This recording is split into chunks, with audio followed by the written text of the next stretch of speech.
अस्सलाम वालेकुम। पिछली वीडियो में हमने बात की थी रिलेटेड या सिनोनिम्स की बात की थी कि सिनोनिम वर्ड्स या रिलेटेड वर्ड जो है वो भी यूज़ किए जाते हैं कीवर्ड्स। तो वो जो है जो रिलेटेड कीवर्ड्स होते हैं इनको हम कहते हैं एलएसआई कीवर्ड्स और इनको लेटेंट सिमेंटिक इंडेक्सिंग कीवर्ड्स भी कहते हैं एलएसआई। तो ये क्या होते हैं? बेसिकली लेटेंट सिमेंटिक इंडेक्सिंग या लेटेंट सिमेंटिक एनालिसिस ये वो टेक्निक है जो basically natural language processing technique है और जो 1980s में डेवलप हो गई थी। और with the passage of time of course इसमें एडवांसमेंट्स आई है और अभी तो आजकल तो सिमेंटिक एनालिसिस और सेंटिमेंट एनालिसिस ये सारी चीज़ें जो है ये बहुत ज़्यादा यूज़ होती हैं। तो एलएसआई कीवर्ड्स क्या है? ये वो कीवर्ड्स हैं, वो फ्रेजेस हैं जो कि सर्च इंजन या गूगल जो है वो एनालाइज करता है कि वो आपके टॉपिक के साथ रिलेटेड है। ठीक है, एक तो है कि एग्जैक्टली जैसे हमने लास्ट एग्जांपल में देखा था कि बाय का वर्ड भी यूज़ हो रहा है, शॉप का वर्ड भी यूज़ हो रहा है, तो दोनों का मतलब जो है वो तकरीबन सेम है या रिलेटेड वर्ड्स हैं वो दोनों। फॉर एग्जांपल जैसे कार्स का वर्ड है, जो कार है कार्स हैं तो उसका जो एलएसआई कीवर्ड्स हैं वो ऑटोमोबाइल भी हो सकता है, engine, road, tyres, vehicle, automation, transmission. तो ये जो वर्ड्स हैं ये रिलेटेड है समहाउ विद द कार्स। तो इसकी बेस पे गूगल जो है वो एकदम से इंटेलिजेंटली पिक कर लेता है कि ये टॉपिक जो है वो किस बारे में है या कार्स के बारे में है। और यहाँ पे हमारे पास एक थोड़ा सा इशू आ जाता है, वो है पॉलीसेमिक कीवर्ड्स का। पॉलीसेमिक कीवर्ड्स या फ्रेजेस वो होते हैं जिनके जो एक ही वर्ड है लेकिन वो डिफरेंट मीनिंग्स में या डिफरेंट कॉन्टेक्स्ट में यूज़ हो रहा है। फॉर एग्जांपल हमारे पास एग्जांपल है माउस की। तो माउस आप देख लें, माउस हमारे पास किस किस कॉन्टेक्स्ट में यूज़ होता है? दो कॉन्टेक्स्ट में यूज़ होता है। बैंक जो है वो रिवर बैंक भी होता है और फाइनेंशियल इंस्टीट्यूशन भी होता है। और सबसे कॉमन एग्जांपल है वो हमारे पास एप्पल की है। एप्पल हमारा एप्पल फ्रूट भी है और एप्पल हमारा कंप्यूटर भी है, एप्पल हमारा आईफोन हमारी कंपनी भी है। तो ये यहाँ पे थोड़ा सा ना इशू आ जाता है उसको। गूगल का बेसिकली गोल क्या होता है कि जब वो क्रॉल करता है तो वो चाहता है कि गूगल का जो पेज है ना उसको ओवरऑल टॉपिक मुझे मिल जाए। तो ओवरऑल टॉपिक के लिए वो सिमेंटिकली रिलेटेड जो टर्म्स होती हैं जो कंटेंट में यूज़ होती हैं उनको बड़े डीप लेवल पे एनालाइज करके वो उसके टॉपिक को अंडरस्टैंड करते हैं। फॉर एग्जांपल आपका एक ब्लॉग है या वेबसाइट है जो भी है वो कोल्ड ब्रू कॉफ़ी के बारे में। अब ये तो कीवर्ड्स हो गए हैं, तो गूगल क्या करता है इस कीवर्ड को भी स्कैन करता है, लेकिन सबसे पहले इसको स्कैन करेगा कि ये जो कीवर्ड है ये कहाँ कहाँ यूज़ होगा। सबसे पहले ये आपके कीवर्ड को देखेगा, आपके टाइटल टैग में देखेगा कि यहाँ पे मौजूद है कि नहीं, आपके यूआरएल में इसको जांचेगा, आपके कंटेंट में देखेगा और आपके इमेज में भी देखेगा। इमेज आर्ट टेक्स्ट जो है वहाँ पे क्या ये वाला टर्म जो है वो मौजूद है या नहीं मौजूद।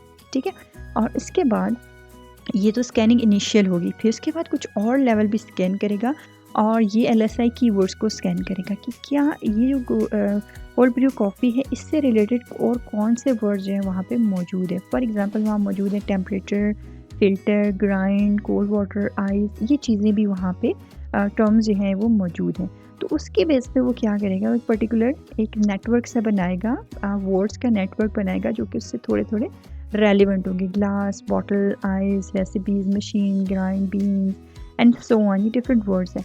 और ये नेटवर्क जो है जब वो उसको एनालाइज करेगा तो उसके बेस पे गूगल जो है वो बहुत कॉन्फिडेंट हो जाएगा कि येस द टॉपिक इज़ या the page is about the topic of cold brew coffee. ये जो पेज है वेब पेज है ये इस पर्टिकुलर टॉपिक के बारे में है। येस, यानी ये उसको ऑथेंटिकेट कर देगा।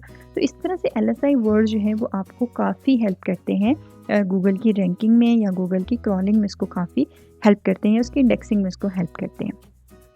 यहाँ पे देख लें एलएसआई कीवर्ड्स हैं, मैंने सेंट्रल एयर कंडीशनर उससे रिलेटेड ये उसके इंस्टॉलेशन, सिस्टम, रिपेयर, ये जो वर्ड है ना ये उसके एलएसआई कीवर्ड्स हैं जो कि आप सेंट्रल एयर कंडीशनिंग का अगर आपकी वेबसाइट है या प्रोडक्ट है तो उसमें ये चीज़ें ऐड कर सकते हैं। अच्छा, एलएसआई का एसईओ में क्या ताल्लुक है? एलएसआई जो वर्ड्स होते हैं ये बहुत ज़्यादा बेनिफिशियल हैं और इसमें कुछ मेन बेनिफिट्स हम पढ़ते हैं, वो ये है कि ये जो वर्ड्स होते हैं सिमेंटिक कीवर्ड ये आपके कंटेंट की रेलेवेंस को इंक्रीज़ करते हैं। ऐसा नहीं करना कि आपने ओवरलोड कर देना है, बस हर लाइन में ये चीज़ शामिल करनी, ऐसा नहीं करना। अपने मॉडरेट लेवल में, जैसे मैंने पहले भी डिस्कस किया कि कीवर्ड्स आपको मॉडरेट लेवल में यूज़ करने होंगे।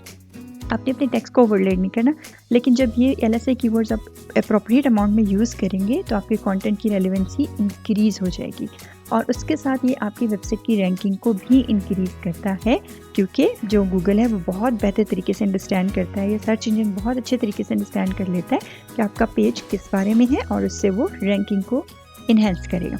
उसके अलावा नंबर ऑफ़ पीपल, ज़्यादा लोग आ जाएंगे। ज़रूरी तो नहीं है कि अगर आप सिर्फ एक ही कीवर्ड लिखेंगे ना, जैसे ये एग्जांपल है सेंट्रल एयर कंडीशनिंग कॉस्ट, अगर सिर्फ यही डालेंगे तो इस पे सिर्फ वही लोग आएंगे जो कि कॉस्ट को डायरेक्ट सर्च करते हैं, डायरेक्ट ये वाला वर्ड यूज़ करते हैं। तो कुछ लोग हैं जो installation, system, repair, unit near me, ये लोग फिर आपकी वेबसाइट पे या वेब पेज पे नहीं आएंगे।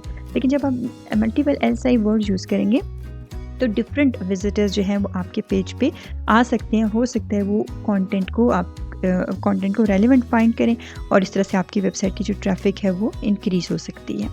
और उसके अलावा एलएसआई जो कीवर्ड है वो आपके यूज़र की इंटेंट को समझने में बड़ी हेल्प करते हैं कि जो यूज़र है वो किस इंटेंशन के साथ जो है वो आपकी वेबसाइट पे आए हैं। यानी आपने कुछ स्पेसिफिक एलएसआई वर्ड्स यूज़ किए और जब यूज़र्स आपकी वेबसाइट पे आ रहे हैं तो आपको पता चल रहा है कि वो इन वर्ड्स में से बेसिकली उनकी इंटेंशन क्या है इस वेबसाइट पे आने की। और उसके अलावा जो एलएसआई कीवर्ड्स होते हैं उनका वेट ज़्यादा होता है, यानी कि पहले ये होता था कीवर्ड डेंसिटी जो है वो देखी जाती थी कि गूगल में कीवर्ड जो है एक पर्टिकुलर वर्ड है, जैसे ये कोल्ड कॉफ़ी, ये कितनी दफ़ा यूज़ हुआ है। जो जितनी दफ़ा यूज़ होता था हर लाइन में, हर पैराग्राफ में, हर पेज पे, तो उसको कहते हैं थे कीवर्ड डेंसिटी बहुत हाई है, यानी कीवर्ड स्टफिंग भी इसको कहते थे। और with the passage of time Google या सर्च इंजन जब बहुत स्मार्ट हो गए, उन्होंने इस चीज़ को डिस्करेज करना शुरू कर दिया।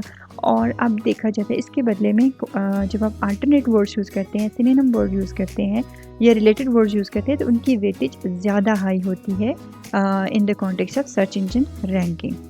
तो इसके अलावा आप जो एलएसआई वर्ड्स हैं वो कहाँ से तलाश कर सकते हैं? आईएसआई ग्राफ एक बहुत पॉपुलर टूल है। अब थोड़ा सा इशू ये आ जाता है कि ये पेड होते हैं और इसके अलावा की सर्च, ट्विन वर्ड, ये कुछ ऐसी वेबसाइट्स हैं जिन पे आप जाके, हो सकता है आपको फ्री वर्जन मिल जाए, ट्रायल वर्जन मिल जाए, तो आप इसको जाके देख सकते हैं कि वहाँ पे एलएसआई कीवर्ड जो है वो आप कैसे सर्च कर सकते हैं या कोई रिलेटेड। और सबसे जो बेसिक वर्जन है आपके पास वो गूगल का है, जो कि हमने आपको यहाँ पे उसकी एग्जांपल भी दी है। ये सबसे बेसिक है। और इसके अलावा जब गूगल पेज पे आप सर्च करते हैं तो बिल्कुल एंड पे जाके search terms, related search terms भी आ जाती है, तो वो भी एलएसआई कीवर्ड्स, वहाँ से भी आप उसका आइडिया ले सकते हैं। आई होप कि आपको हमारे इस टॉपिक की समझ आ गई होगी और please like, share and subscribe कर दीजिए। Thank you so much.